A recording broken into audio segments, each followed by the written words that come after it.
Hello friends, स्वागत है आपका स्टार माइंड स्टडी में। तो आज हम फिर से कंटिन्यू करने वाले हैं क्लास 9th का इंग्लिश का कोर्स। आज हम पढ़ने वाले हैं बी हाइव बुक का फर्स्ट पोयम, जो कि है द रोड नॉट टेकन, जो कि लिखी है रॉबर्ट फ्रॉस्ट ने। ये पोयम है चॉइसेस के बारे में कि कैसे हमें कई बार लाइफ में कितनी डिफ़िकल्ट पोजीशंस पे आके डिफ़िकल्ट चॉइसेस लेनी पड़ती है। कुछ इस टाइप की ही पोयम है ये। तो चलिए स्टार्ट करते हैं। ये पोयम बहुत ही ज़्यादा आसान है समझने में, पर अगर आप इसे ध्यान से पढ़ेंगे नहीं और इसकी एक एक लाइन का मतलब नहीं समझेंगे तो आपको इस पोयम का मीनिंग समझने में बहुत प्रॉब्लम आ सकती है। तो इसलिए आप इस वीडियो को स्किप किए बिना पूरा देखना, ताकि आपको ये पोयम बहुत अच्छी तरीके से पूरी समझ आ जाए। तो चलिए अब इस पोयम का एक्सप्लेनेशन स्टार्ट करते हैं। तो हमारी पोयम स्टार्ट होती है, two roads diverged in a yellow wood and sorry I could not travel both and be one traveller long I stood and look down as far as I could to where it bent in the undergrowth। तो यहाँ पे author हमें बता रहे हैं कि उनके life में एक ऐसी सिचुएशन आ जाती है कि वो ट्रैवल करते हुए एक ऐसे एरिया पे पहुंच जाते हैं, ऐसी जगह पहुंच जाते हैं जहां से दो रोड येलो वुड्स में डाइवर्ज हो रही थी, अलग हो रही थी। दो रास्ते निकल रहे थे अलग अलग येलो वुड्स में, मतलब फॉरेस्ट एरिया में वो कहीं है, वहाँ की वो बात कर रहे हैं। और फिर वो बोलते हैं कि मैं इकलौता ट्रैवलर हूँ, तो मैं दोनों रोड्स ट्रैवल नहीं कर सकता, इसलिए मैं वहाँ पे बहुत देर तक खड़ा रहा और मैंने जितना दूर तक मैं उन दोनों रोड्स पे देख सकूं उतना दूर देखने का ट्राई किया, वहाँ तक जहाँ तक मेरी नज़र, फिर मुझे आगे दिखना बंद हो गया। वहाँ तक मैंने देखने का ट्राई किया। तो किसी यहाँ पे ऑथर हमें ये बता रहे हैं कि उनके सामने ऐसा एक पॉइंट आ गया है उनकी लाइफ में जहाँ उन्हें डिसीजन लेना है कि उन्हें राइट रोड पे जाना है या लेफ्ट पे, कहाँ जाएं। तो वो उस जगह पे आके बहुत देर तक खड़े हो गए। वहाँ पे वो अपना डिसीजन हाथों हाथ नहीं ले पाए और वहाँ पे उनको खड़े होके बहुत देर तक ये सोचना पड़ा कि मैं कहाँ जाऊँ, और इस डिसीजन को बनाने के लिए वो उसको एनालाइज करते रहे, रोड को देखते रहे कि कहाँ जाऊँ मैं। और येलो वुड से ऑथर का ये मतलब है कि ऐसी प्लेस जहाँ पे बहुत सारी ऑटम की येलो लीव्स हों। तो इससे ऑथर हमें ये बता रहे हैं कि ऑटम का सीजन है वो, इसीलिए बहुत सारी पेड़ की जो पत्तियां हैं वो गिर चुकी हैं और येलो हो चुकी हैं। फिर ऑथर हमें बता रहे हैं कि उन्होंने बहुत देर सोचने के बाद जो अदर वन थी, मतलब दूसरी वाली जो रोड थी, वो उन्होंने ले ली फेयर, क्योंकि उन्हें वही फेयर लगा। और उन दोनों रोड्स को देखने के बाद वो ये भी बता रहे हैं कि दोनों ही रोड्स बहुत ही इक्वली अच्छी थी। यहाँ पे फिर से ऑथर हमारी लाइफ में जो डिसीजन है उसमें कई बार कैसी कॉन्फ्लिक्ट्स आती हैं, कैसे हमें लगता है कि ये भी अच्छा है तो ये भी अच्छा है। ऐसा ही कॉन्फ्लिक्ट उस समय ऑथर के माइंड में चल रहा था जो उन्होंने बताया। और फिर वो बोलते हैं कि उन्होंने दूसरी वाली रोड ले ली। इसके बाद हमारा सेकंड स्टैंजा चालू हो जाता है, जो कि है, then took the other just as fair and having perhaps the better claim because it was grassy and wanted wear, though as far as the passing there had warned them really about the same।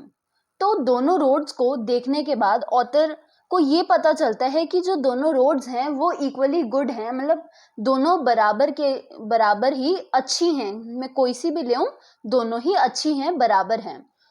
फिर से poet यहाँ पे अपने mind की conflict दिखाते हैं कि उनके दिमाग में कैसा सिचुएशन आ गया है कि मैं क्या करूँ, मुझे समझ नहीं आ रहा है। और उनको बहुत ज़्यादा हेजिटेशन हो रही थी अपना डिसीजन बनाने में, उनको झिझक हो रही थी अपना डिसीजन बनाने में।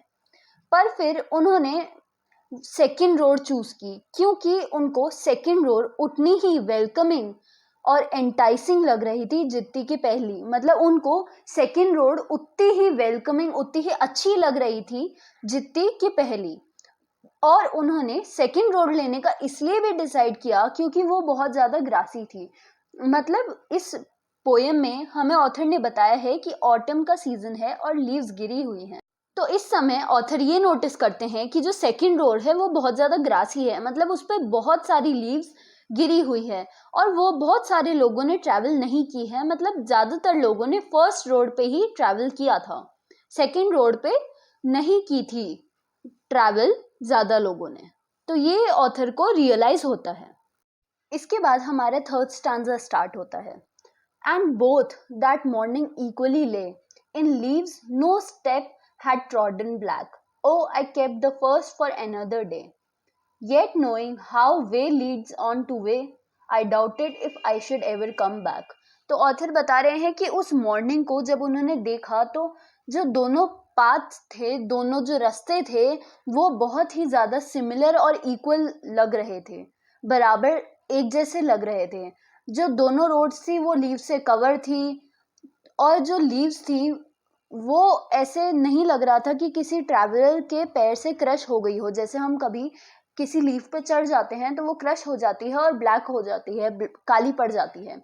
ऐसी कोई लीफ नहीं दिख रही थी कि क्रश हो गई हो। और उन्होंने ये डिसाइड किया कि वो फर्स्ट रोड किसी और दिन ट्रैवल करने के लिए रखेंगे। उन्होंने ये डिसाइड किया कि मैं फर्स्ट रोड कभी किसी और दिन लूँगा।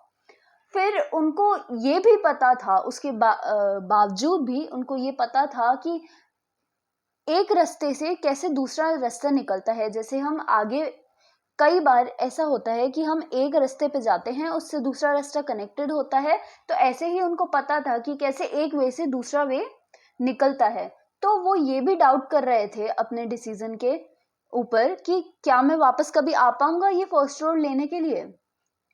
तो ये उनके मन में बहुत ज़्यादा डाउट था। यहाँ पे इस स्टैंजा में मेटाफर आया है। तो मेटाफोरिकली ये कहना चाह रहे हैं कि हम कई बार लाइफ में रीथिंक करते हैं अपनी चॉइसेस के बारे में, बार बार अपनी चॉइसेस को दोबारा सोचते हैं कि क्या ये सही है। पर ये बहुत इजी नहीं होता हमें, हमारे लिए अपनी चॉइसेस पे रिवर्ट करना, कि हम अपनी जो चॉइस बना चुके हैं उस पर वापस उसको रिवर्स करके कोई चॉइस चेंज करना इतना इजी नहीं होता, क्योंकि हम कभी टाइम को पीछे नहीं ले जा सकते। और टाइम, क्योंकि टाइम किसी के लिए वेट नहीं करता, तो हमने जो चॉइस बना ली है वो चॉइस से ही हमारे आगे क्या होगा वो डिसाइड होता है। इसीलिए वो ऑथर ये भी डाउट कर रहे थे कि क्या मैं वापस कभी यहाँ आ पाऊंगा फर्स्ट रोड वापस लेने के लिए। तो इसमें ये जो पूरी स्टोरी है ये बहुत ही ज़्यादा मेटाफोरिकली लिखी गई है। मतलब इस स्टोरी में लिखा तो गया है वैसे फॉरेस्ट और वुड्स के बारे में, पर ये स्टोरी हमारी लाइफ की डिसीजंस और हमारी लाइफ में कैसी सिचुएशंस आ जाती हैं वो बता रही है। इसके बाद हमारा लास्ट स्टैंजा 4 स्टार्ट हो जाता है, जिसमें ऑथर बोलते हैं, I shall be telling this with a sigh, somewhere ages and ages hence, two roads diverged in a wood, and I took the one less traveled by, and that has made all the difference. तो यहाँ पे author हमें बता रहे हैं कि वो ये होप करते हैं कि कहीं एजेस बाद, मतलब सालों बाद जाके वो किसी से ये बात कर पाए, किसी को अपना ये किस्सा बता पाए। और यहाँ पे वो बोल रहे हैं विद अ साय, मतलब हम कई बार ऐसे करते हैं, इस तरीके से वो बताना चाहते हैं। तो हो सकता है ऑथर यहाँ पे ये जो साय है उनका सैड भी हो सकता है, हैप्पी भी हो सकता है, वो रिफ्लेक्ट भी कर सकते हैं उन्होंने क्या किया उस पे। वो ये बताएंगे कि एक बार वो एक ऐसी सिचुएशन में आ गए थे जब वुड्स में, फॉरेस्ट में 2 रोड्स जा रही थी और मैंने वो रोड ली जिस पे बहुत कम लोगों ने ट्रैवल किया था, और उसी की वजह से बहुत सारी चीज़ें अलग हैं, वो चीज़ें डिफरेंस बनाती है। उस मेरी चॉइस ने बहुत सारे डिफरेंस बनाए।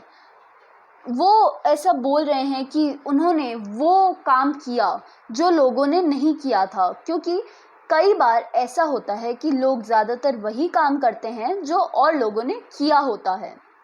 तो वो ये बता रहे हैं कि मैंने वो काम नहीं किया जो ज़्यादा लोगों ने किया था, मैंने वो रास्ता लेने का डिसाइड किया जो लोगों ने नहीं लिया था, कम लिया था। इससे हमें ऑथर की पर्सनालिटी भी पता चल रही है कि वो बहुत ज़्यादा एडवेंचरस थे, इसीलिए उन्होंने डेयर किया वो काम करने को जो दूसरे लोग डर रहे थे करने से, और इसीलिए उन्होंने जो चॉइस बनाई उसका उनकी लाइफ पे एक इम्पैक्ट है, कोई ना कोई सिग्निफिकेंट, बहुत ही ज़्यादा महत्वपूर्ण इम्पॉर्टेंट इम्पैक्ट उस चॉइस ने उनकी लाइफ पे बनाया है। और वो ये भी कहते हैं कि वो फ्यूचर में बताना ज़रूर चाहेंगे अपने इस एक्सपीरियंस के बारे में किसी ना किसी को, कि कैसे उनके डिसीज़न से उनका फ्यूचर शेप हुआ है, कि उनके उस डिसीज़न से कैसे उनके फ्यूचर पे इम्पैक्ट पड़ा है। तो इसी के साथ हमारी ये पोएम यहीं ख़त्म हो गई है। अगर आपको इस पोएम में या किसी और चैप्टर में, किसी क्लास के किसी चैप्टर में कोई डाउट है, कोई चीज़ आपको समझनी है, तो आप मुझे कमेंट्स में बता सकते हैं।